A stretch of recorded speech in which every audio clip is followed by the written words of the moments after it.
Hello అండి. ఈరోజు recipe paneer fried rice. చాలా సింపుల్గా ఈజీగా చేసుకోవచ్చండి. ఫస్ట్ మనం పన్నీర్ పీసెస్ని ఫ్రై చేసి పక్కన పెట్టుకోవాలి. అందుకోసం ఆయిల్ హీట్ చేసుకొని కాస్త సాల్ట్ యాడ్ చేసి ఈ పీసెస్ అన్నీ ఫ్రై చేసుకోవాలండి. జస్ట్ లైట్ కలర్ వచ్చే వరకు ఫ్రై చేయాలండి. ఎక్కువసేపు చేస్తే అవి హార్డ్గా అయిపోతాయి. ఫ్రై అయ్యాక పక్కన పెట్టుకోవాలి. మీకు ఇంట్రెస్ట్ ఉంటే ఎగ్స్ కూడా యాడ్ చేసుకోవచ్చండి. ఎగ్స్ని కూడా ఇలాగే ఫ్రై చేసి పక్కన పెట్టుకోవాలి. ఇప్పుడు ఆనియన్స్, గార్లిక్, పచ్చిమిర్చి, కరివేపాకు వేయాలండి. అవి గోలాక బీన్స్, క్యారెట్, క్యాబేజ్ వేసి ఫ్రై చేసుకోవాలండి. అవి కాస్త ఫ్రై అయ్యాక రైస్ యాడ్ చేసుకోవాలండి.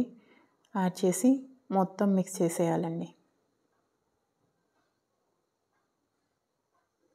ఇప్పుడు pepper, salt, soya sauce, green chilli sauce అన్నీ యాడ్ చేసుకొని కంప్లీట్గా మిక్స్ చేసుకోవాలండి.